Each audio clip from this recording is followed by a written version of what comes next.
Good morning, students. Today I am going to start a new chapter, Work, Power and Energy.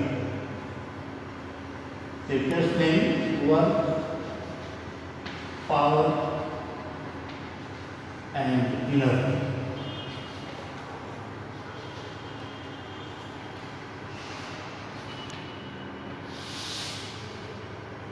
देखो भाई, आपका guardian आता है और हम लोगों से शिकायत करता है कि बस यही स्कूल आता है और स्कूल से घर जाता है, उसके बाद कोई काम नहीं करता।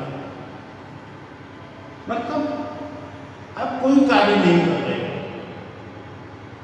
एक तो आपके साथ सरासर अन्याय हुआ, कॉलेज आना, यहाँ पढ़ना, फिर यहाँ से घर जाना, और गार्जियन आपका कह रहा है, आपके माँ बाप कह रहे हैं कि कोई कार्य नहीं करता है। वो सही कह रहा है, क्योंकि हमारी जो मैकेनिक्स है वो भी यही बात बोलती है। वो क्या है, हम कार्य कहेंगे किसको? मैकेनिक्स जो हम लोग पढ़ रहे हैं, मैकेनिक्स के अंदर ये सब आता है, तो जो हम कार्य कर रहे हैं वो है क्या? Work is defined by the product of force or by the product of force and displacement in the direction of force. Work is defined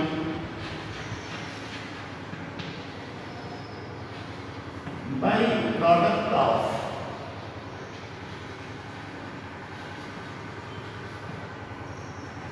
force or displacement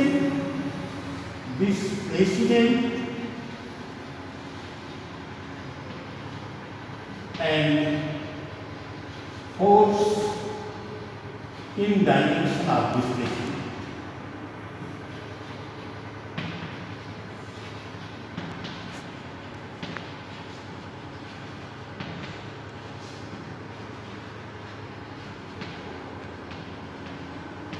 और इसको हम लोग कहते हैं work W equal F into yes. इसकी unit क्या हो जाएगी? Newton second. इसकी यूनिट होगी न्यूटन सेकेंड, और इसी को हम जूल बोलते हैं। यस आई यूनिट इसकी जो है जूल। यस आई यूनिट जो है इसकी, यस आई यूनिट का मतलब आप जानते हो, इंटरनेशनल सिस्टम ऑफ यूनिट्स। जो अंतरराष्ट्रीय स्तर पे इसकी यूनिट मानी गई है वो है जूल,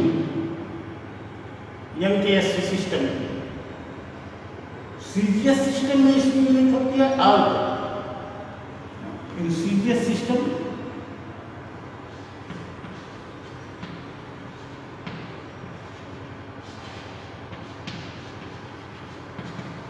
unit of work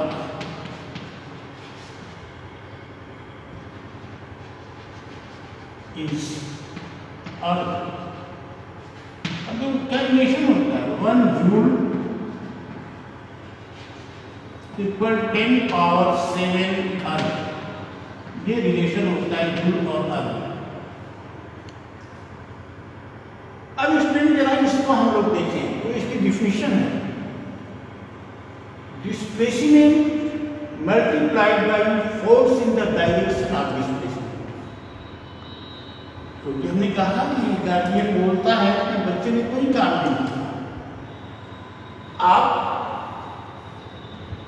अपने घर से स्कूल गए, स्कूल आए और स्कूल से फिर घर आ गए, तो डिस्प्लेसमेंट 0।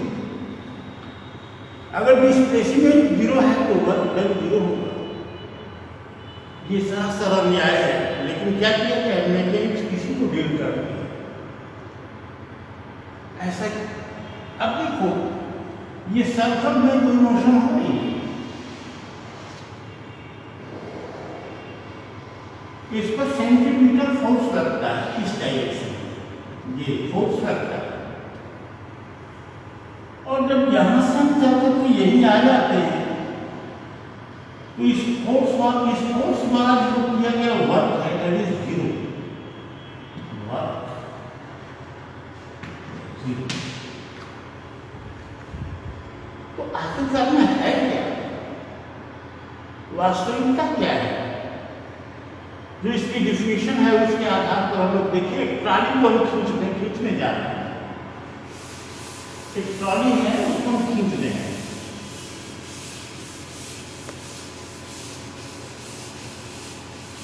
या कोई बॉडी है आपकी,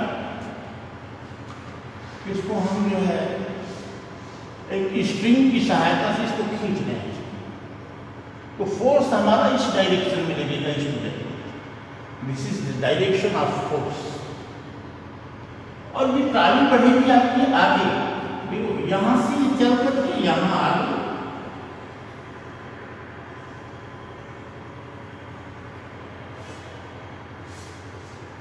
इसका डिस्प्लेसमेंट हुआ यस,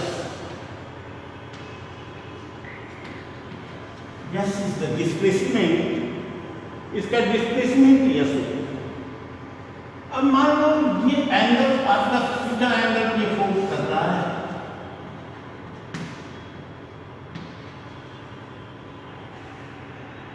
थीटा एंगल पे अगर ये फोर्स लग रहा है तो फोर्स का अगर हम कंपोनेंट तोड़ेंगे तो एक कंपोनेंट देखो ऊपर जाएगा, ये एफ कॉस थीटा, इसके एफ साइन थीटा, इसके द्वारा कोई भी वर्क नहीं होगा क्योंकि ट्रॉली को हम आगे ले जा रहे हैं। इस डायरेक्शन में कोई भी डिस्प्लेसमेंट नहीं है। अब डिस्प्लेसमेंट की डायरेक्शन में फोर्स क्या है, एफ कॉस थीटा। तो हमारा जो फार्मूला है वो ये इसमें कन्वर्ट हो जाता है, W पर यस और उसके साथ कॉस थीटा।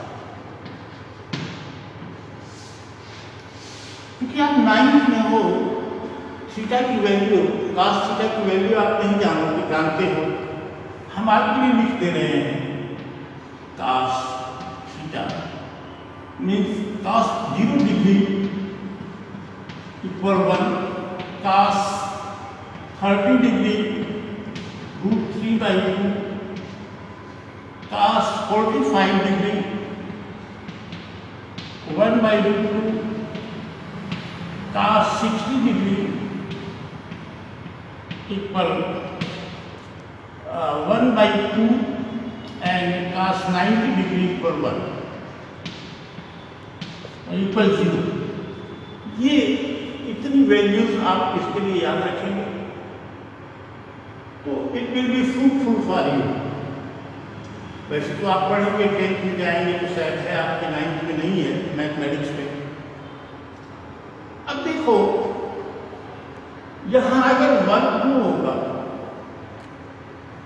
वर्क अगर यही थीटा 180 डिग्री हो जाएगा तो -1 हो जाएगा in opposite direction.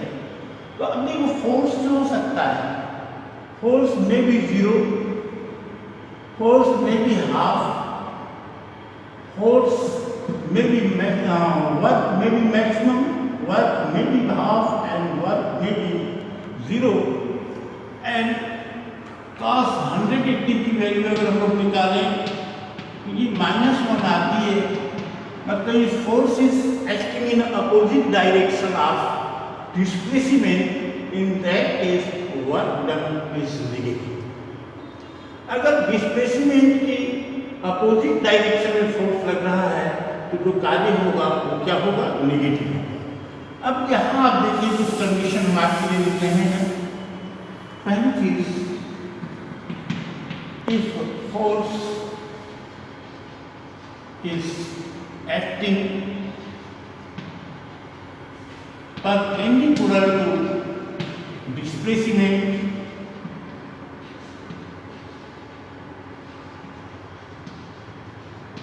then work is 0। जैसे एक पुली है, अपने सर पे कोई बोझ रख करके चल रहा है, ये एक बॉक्स लेकर के वो आगे बढ़ रहा है या ऊपर चढ़ रहा है, तो इस डायरेक्शन में, हॉरिजॉन्टल डायरेक्शन में उसके द्वारा जो वर्क होगा वो जीरो होगा, क्योंकि इस दिशा में फोर्स नहीं लग रहा है। फोर्स जो लग रहा है वो डाउनवर्ड डायरेक्शन में लग रहा है, ये फोर्स की डायरेक्शन है। जो ग्रेविटेशनल फोर्स होगा वो इक्विबल होगा, तो इस दिशा में इस पर लगने वाला जो वर्क होगा, वो जो किया गया इसके द्वारा कार्य होगा, जो वर्क होगा वो जीरो हो जाएगा। दूसरी चीज, if force is acting in opposite direction,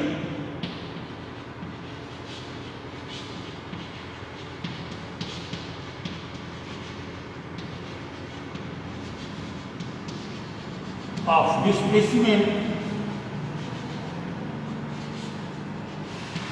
then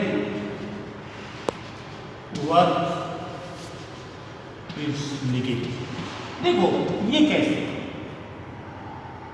अगर मान लो कोई वस्तु 20 मीटर पर सेकेंड की स्पीड से जा रही है, यहां से वो 20 मीटर पर सेकेंड की स्पीड से चल रही है, और यहां आते आते उसकी स्पीड घट करके 5 मीटर पर सेकेंड हो गई, तो जो फोर्स लगा वो किधर को लगा, ये फोर्स की डायरेक्शन होगी, इसकी स्पीड को कम कर रहा है, रिटार्डिंग फोर्स लग रहा है, यहां डिसेलरेशन हो रहा है, और डिस्प्लेसमेंट आपका ये यस है, डिस्प्लेसमेंट की डायरेक्शन जो यह है, तो फोर्स अपोजिट डायरेक्शन में लग रहा है, मतलब इस फोर्स द्वारा जो वर्क होगा वो कैसा होगा, नेगेटिव होगा, क्योंकि फोर्स डिस्प्लेसमेंट की अपोजिट डायरेक्शन में लग रहा है। तो ये रहा आपका वर्क, और इसके बाद स्टूडेंट हम लोग देखेंगे पावर क्या है और एनर्जी क्या है। जैसे लोग कहते हैं उसके अंदर बहुत ज़्यादा एनर्जी है,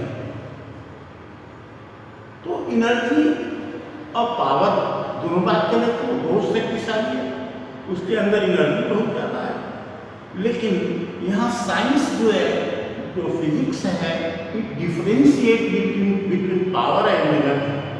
एक व्यक्ति ज़्यादा शक्तिशाली हो सकता है, उसके अंदर एनर्जी कम होगी, एक व्यक्ति ज़्यादा एनर्जेटिक हो सकता है, इसलिए उसका पावर कम हो सकता है। तो कैसे होगा, we'll see in my next video. For today, thank you. Have a nice day.